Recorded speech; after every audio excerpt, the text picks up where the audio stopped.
Hello दोस्तों, अब पढ़ेंगे इकाई 3 न्यायपालिका के बारे में, है ना। इकाई 3 में क्या है? न्यायपालिका है। हालांकि यह वीडियो थोड़ी सी लंबी हो सकती है क्योंकि इसमें ज़्यादा पेज है और पढ़ने में थोड़ी सी लंबी हो सकती है। तो आपसे निवेदन करता हूं कि आप अंतिम तक वीडियो को देखें, जिससे आपको एक क्लैरिटी मिलेगी, लाइन बाय लाइन एनसीईआरटी की समझ बनेगी और आप इसको बाद में फिर 2x स्पीड पे स्पीड बढ़ा के देख भी सकते हैं। तो अगर वीडियो अच्छी लगे तो लाइक कीजिएगा, अपने दोस्तों के साथ शेयर कीजिएगा, क्योंकि बहुत सारे एस्पिरेंट होंगे जो बीपीएससी ही नहीं, ये बीपीएससी के लिए नहीं, अनेक अन्य एग्जामों के लिए भी एनसीईआरटी बहुत आवश्यक है। और चैनल को सब्सक्राइब जरूर कीजिएगा। तो चलिए शुरू करते हैं। अब पढ़ेंगे अध्याय 4 न्यायपालिका। चलिए शुरू करते हैं। अखबार पर नजर डालते ही आपको देश भर की अदालतों द्वारा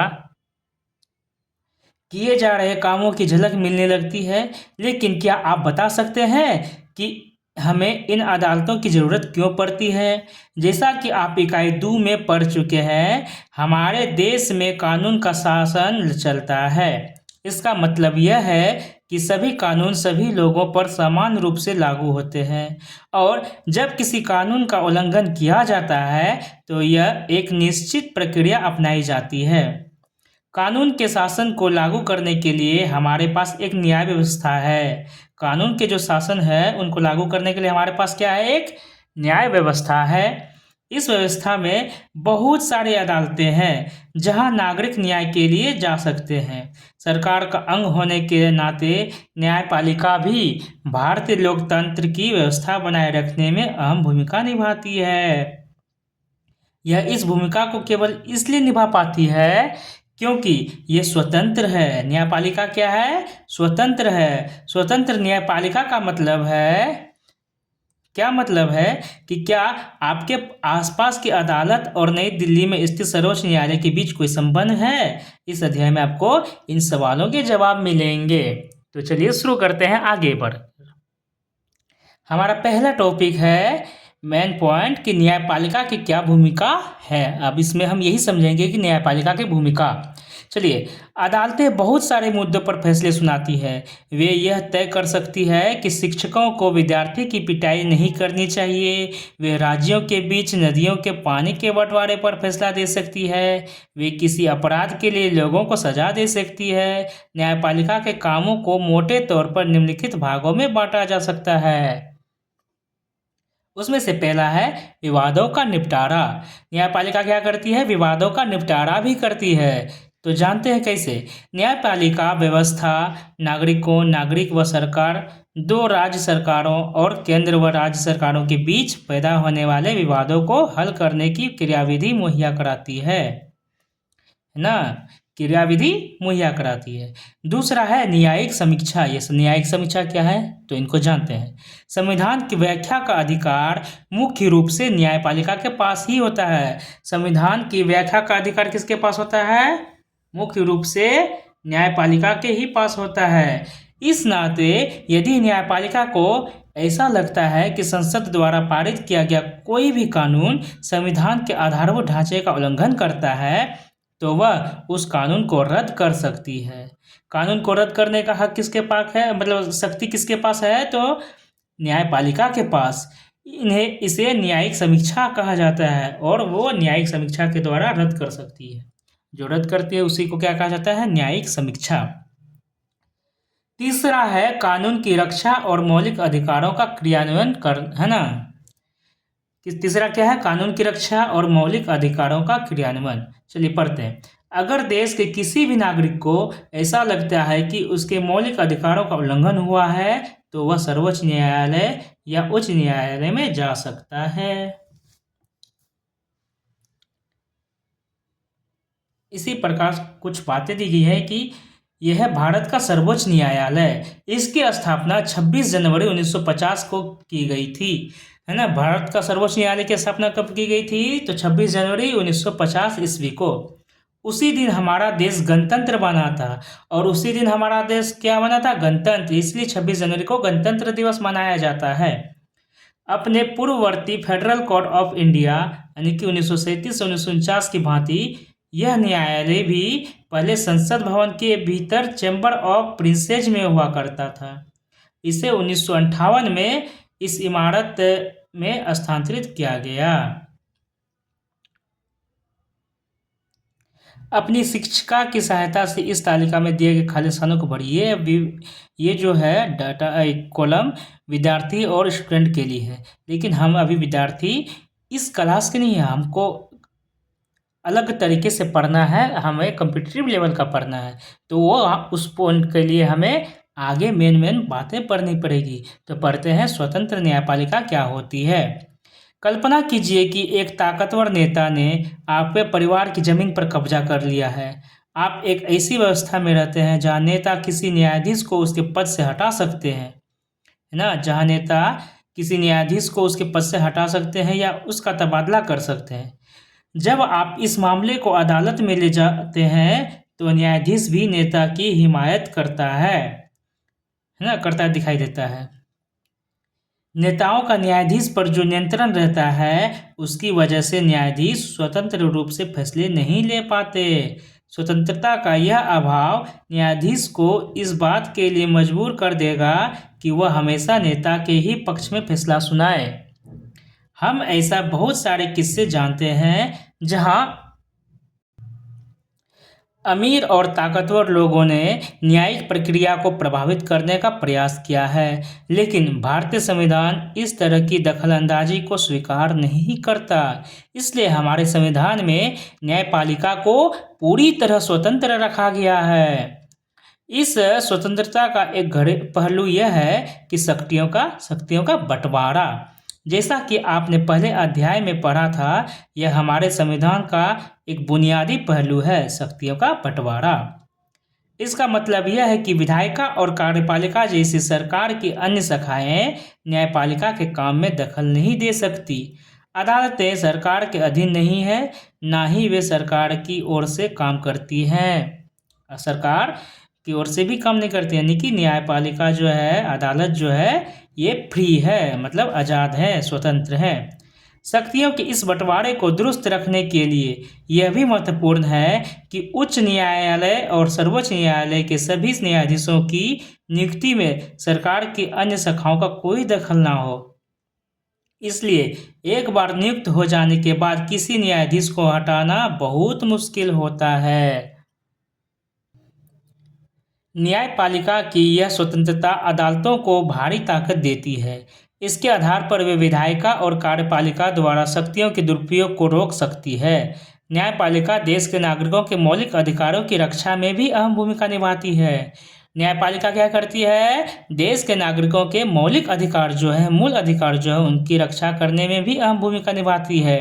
क्योंकि अगर किसी को लगता है कि उसके अधिकारों का उल्लंघन हो रहा है तो वह अदालत में जा सकता है ना।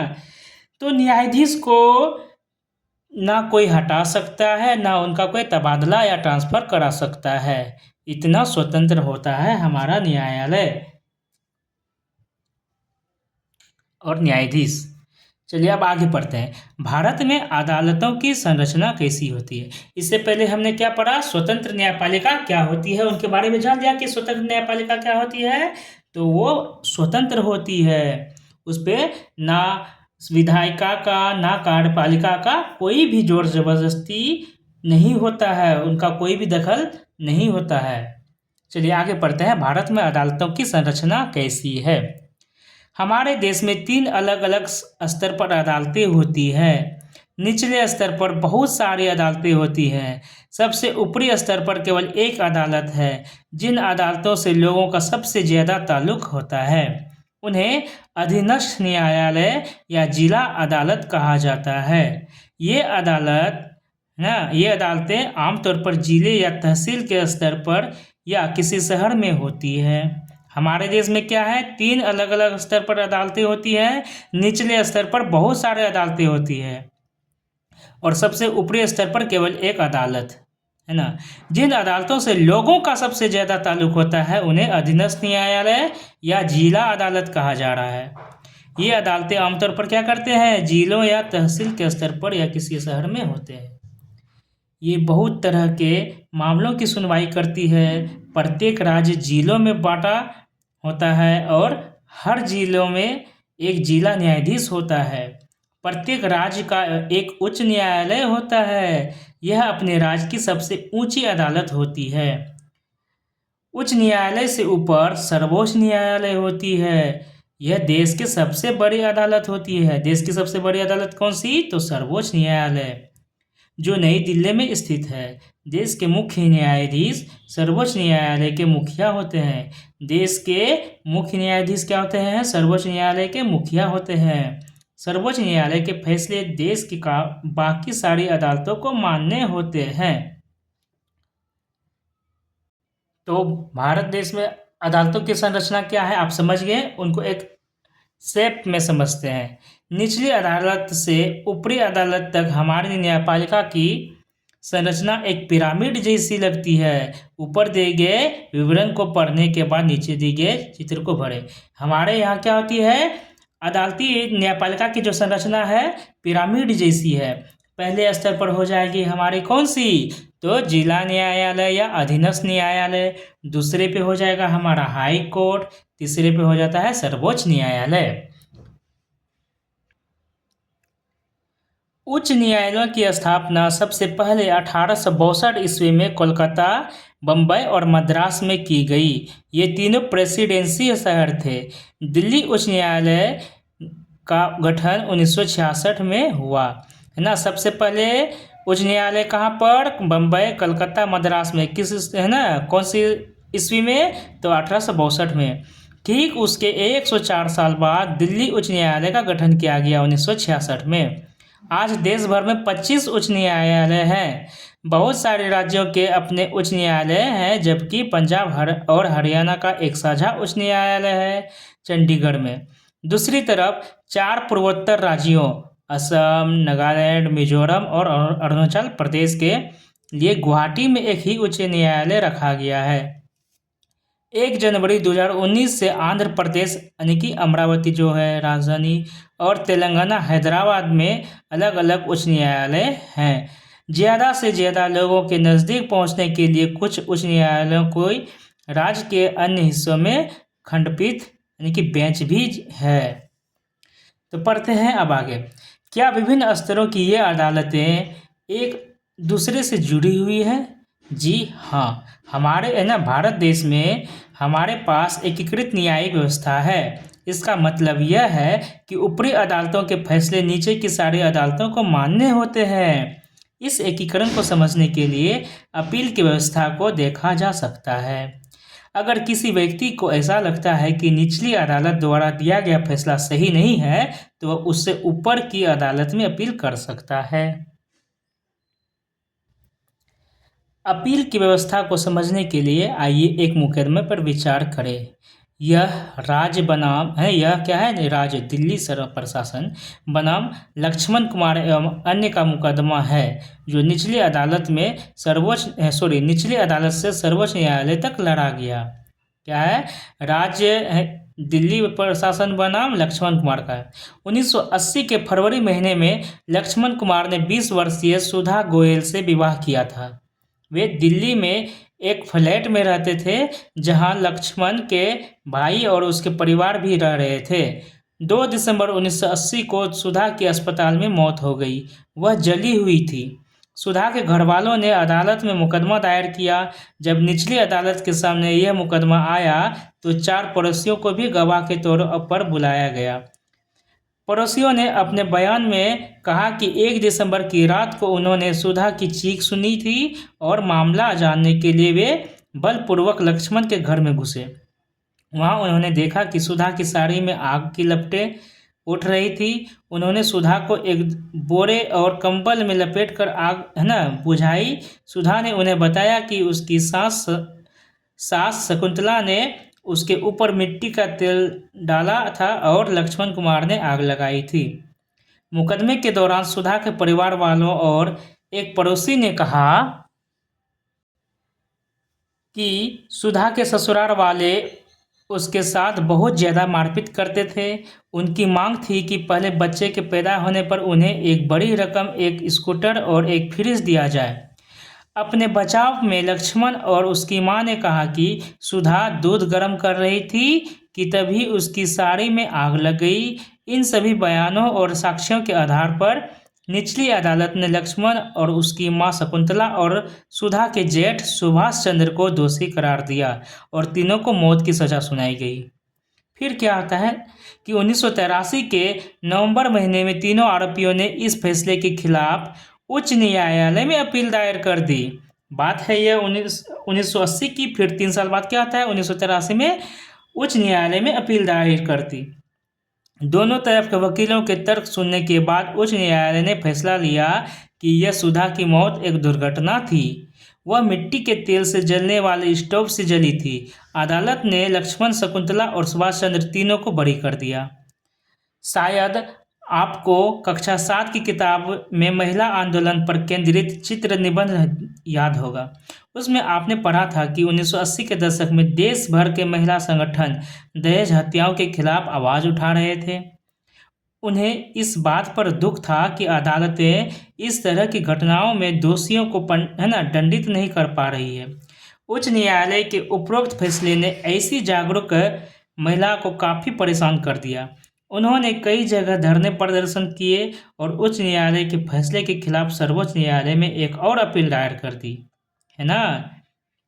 यह appeal Indian federation of women lawyers नामक संगठन की तरफ से दायर की गई थी।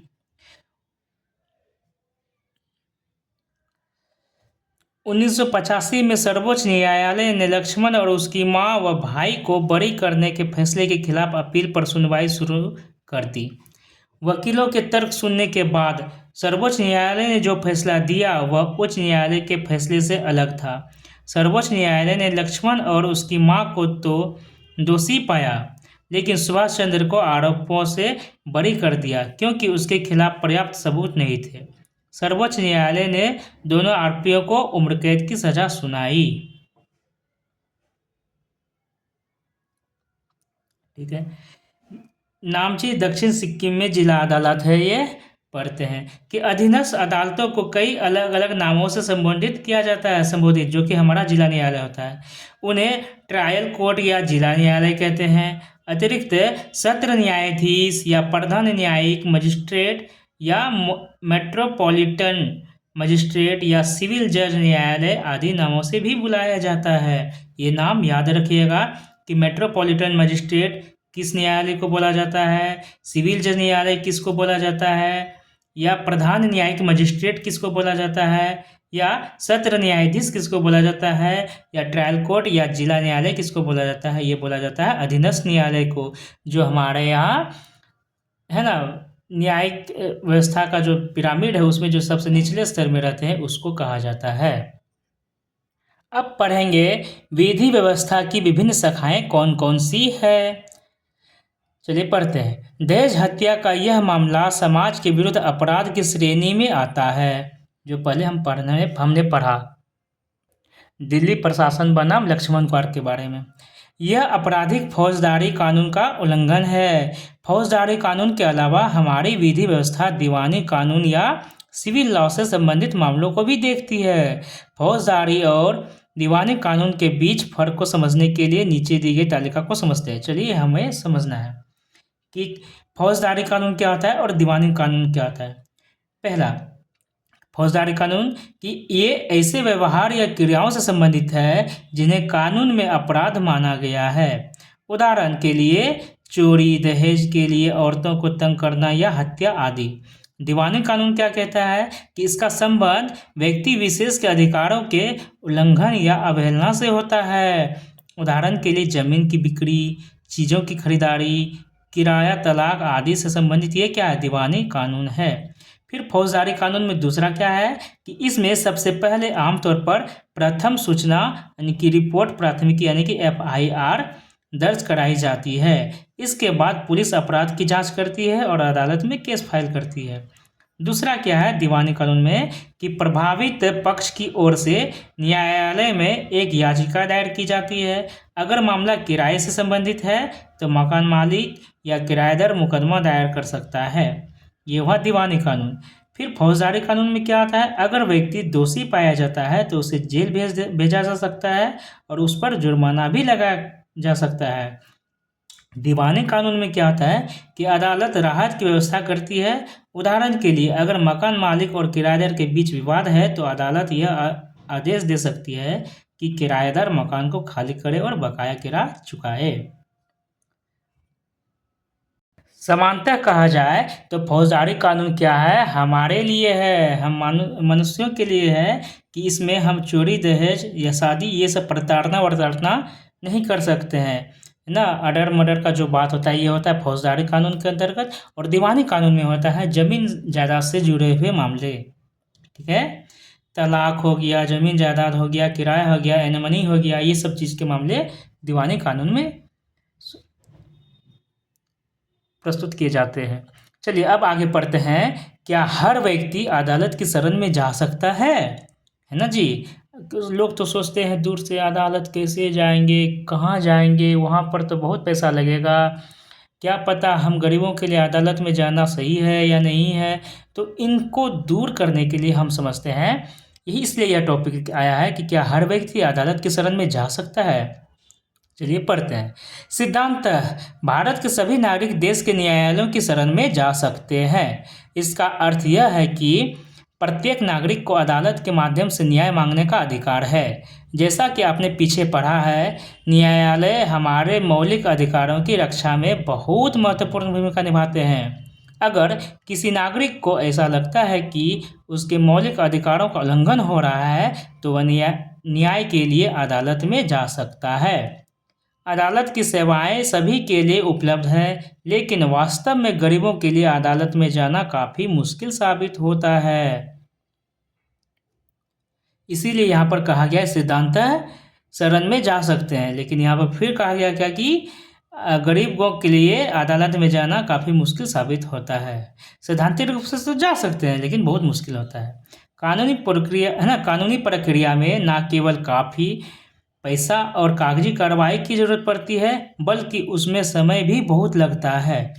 अगर कोई गरीब आदमी पढ़ना लिखना नहीं जानता और उसका पूरा परिवार दिहाड़ी मजदूरी से चलता है तो अदालत में जाने और इंसाफ पाने की उम्मीद उसके लिए बहुत मुश्किल होती है। इसी बात को ध्यान में रखते हुए 1980 के दशक में सर्वोच्च न्यायालय ने जनहित याचिका यानी कि PIL की व्यवस्था विकसित की थी, है ना। PIL की व्यवस्था कब विकसित की गई, 1980 के दशक में, है ना। इस तरह सर्वोच्च न्यायालय ने न्याय तक ज़्यादा से ज़्यादा लोगों की पहुंच स्थापित करने के लिए प्रयास किया। न्यायालय ने किसी भी व्यक्ति या संस्था को ऐसे लोगों की ओर से जनहित याचिका दायर करने का अधिकार दिया जिनके अधिकारों का उल्लंघन हो रहा है। यह याचिका उच्च न्यायालय या सर्वोच्च न्यायालय में दायर की जा सकती है। न्यायालय ने कानूनी प्रक्रिया को बेहद सरल बना दिया है। न्यायालय ने क्या किया, कानूनी प्रक्रिया को बेहद सरल बना दिया। अब सर्वोच्च न्यायालय या उच्च न्यायालय के नाम से, है ना, क्या है कि सर्वोच्च न्यायालय या उच्च न्यायालय के नाम भेजे गए पत्र या तार, टेलीग्राम को भी जनहित याचिका के माध्यम से बहुत सारे मुद्दों पर लोगों को न्याय दिलाया गया था, है ना। और क्या है कि उच्च न्यायालय या सर्वोच्च न्यायालय में दायर की जा सकती है क्या, तो ये याचिका। न्यायालय ने कानूनी प्रक्रिया को बेहद सरल बना दिया था, ठीक है, हम जानते हैं। चलिए आगे पढ़ते हैं। बंधुआ मजदूरों को अमानवीय श्रम से मुक्ति दिलाने और बिहार में सजा काटने के बाद भी रिहा नहीं किए गए कैदियों को रिहा करवाने के लिए जनहित याचिका का ही इस्तेमाल किया गया था। क्या आप जानते हैं कि सरकारी और सरकारी सहायता प्राप्त स्कूलों में बच्चों को जो दोपहर का भोजन यानी कि मिड डे मील दिया जाता है उसकी व्यवस्था भी एक जनहित याचिका के फलस्वरूप हुई थी, है ना। मिड डे मील जो है एक जनहित याचिका का ही परिणाम स्वरूप योजना है। दाईं ओर दिए गए चित्रों को देखें और नीचे दिए गए विवरण को पढ़ें। यही है हमारा मिड डे मील, महिला संगठन, अनाज का भंडारण। चलिए आगे पढ़ते हैं। आम आदमी के लिए अदालत तक पहुंचना ही न्याय तक पहुंचना होता है। अदालतें नागरिकों के मौलिक अधिकारों की व्याख्या में एक अहम भूमिका निभाती है। जैसा कि आपने उपरोक्त उदाहरण में देखा है, अदालत ने ही संविधान के अनुच्छेद 21 की व्याख्या करने के बाद यह कहा था कि जीवन के अधिकार में भोजन का अधिकार भी शामिल होता है। इसलिए अदालत ने राज्य को आदेश दिया कि वह दोपहर के भोजन की योजना यानी कि मिड डे मील सहित सभी लोगों को भोजन मुहैया कराने के लिए आवश्यक कदम उठाए, संविधान के अनुच्छेद 21 की व्याख्या करने के में। चलिए, लेकिन अदालत के कुछ फैसले ऐसे भी रहे हैं जिन्हें लोग आम आदमी के लिए नुकसानदेह मानते हैं। उदाहरण के लिए, गरीबों के आवास अधिकार जैसे मुद्दों पर काम करने वाले कार्यकर्ताओं का मानना है कि बस्तियों, झुग्गी झोपड़ियों को बेदखल करने के बारे में अदालत द्वारा दिए गए हाल के फैसले पुराने फैसलों के विरुद्ध है। हाल के फैसलों में झुग्गी वासियों को शहर में घुसपैठियों की तरह देखा जा रहा है, जबकि पहले वाले फैसले जैसे 1985 में ओल्गा टेलिस बनाम मुंबई नगर निगम के मुकदमे में दिया गया फैसला है, उनमें झुग्गी वासियों की आजीविका बचाव का प्रयास किया जा रहा था। न्याय तक आम लोगों की पहुंच को प्रभावित करने वाला एक मुद्दा यह है कि मुकदमे की सुनवाई में अदालतें कई साल लगा देती हैं। इसी देरी को ध्यान में रखते हुए अक्सर यह कहा जाता है कि इंसाफ में देरी यानी इंसाफ का कत्ल है ना। इंसाफ में देरी यानी कि इंसाफ का कत्ल है। भारत में न्यायाधीशों की संख्या, क्रम, न्यायालय का नाम, स्वीकृति पद, कार्यरत और रिक्त। क्या है? उच्चतम न्यायालय यानी सर्वोच्च न्यायालय में स्वीकृति पद 34, कार्यरत 34, रिक्त कुछ नहीं है। और उच्च न्यायालय में स्वीकृति पद है 1079 और कार्यरत है 655 और रिक्त कितना है? 624 रिक्त रह गया। और जिला और अधीनस्थ न्यायालय में तो 22,644 न्यायाधीश चाहिए, उसमें से काम कर रहे हैं 17,509 ही, और रिक्त कितना बचा है? 5,135। तो ये एक डाटा है। चलिए आगे पढ़ते हैं। इसके बावजूद इस बात से इनकार नहीं किया जा सकता कि लोकतांत्रिक भारत में न्यायपालिका ने एक महत्वपूर्ण भूमिका निभाई है। न्यायपालिका ने कार्यपालिका और विधायिका की शक्तियों पर अंकुश भी लगाया है और नागरिकों के अधिकारों की सुरक्षा की है। संविधान सभा के सदस्यों ने एक ऐसी न्यायपालिका का बिल्कुल सही सपना देखा था जो पूरी तरह स्वतंत्र हो। यह हमारे लोकतंत्र का एक बुनियादी पहलू है। तो इस प्रकार हमारा यह चैप्टर समाप्त होता है, लेकिन इसमें कुछ बातें हैं जो हम पढ़ रहे हैं, है ना, पढ़ना बाकी है और उसको पढ़ेंगे। जैसे ओल्गा टेलिस बनाम मुंबई नगर निगम के मुकदमे को पढ़ेंगे। ये चित्र क्या है कि इस चित्र में 22 मई 1987 को मारे गए हाशिमपुरा के 43 मुसलमानों के कुछ परिजन दिखाई दे रहे हैं, है ना। 22 मई 1987 को कहाँ पर? तो हाशिमपुरा में। ये परिवार पिछले 31 साल से न्याय के लिए संघर्ष किए थे। मुकदमा शुरू होने में जो इतना विलंब हुआ उसके कारण सितंबर 2002 में सर्वोच्च न्यायालय ने यह मामला उत्तर प्रदेश से दिल्ली स्थानांतरित कर दिया था। इसमें प्रोविंशियल आर्म कांस्टेबलरी यानी कि PAC के 19 लोगों पर हत्या और अन्य आपराधिक मामलों के आरोप में मुकदमे चलाए थे। इस मुकदमे में 2007 तक केवल 3 गवाहों के बयान दर्ज किए गए थे। अंत में 31 अक्टूबर 2018 को दिल्ली उच्च न्यायालय ने आरोपियों को दोषी ठहराया। 24 मई 2007 को प्रेस क्लब लखनऊ में लिया गया यह फोटो है।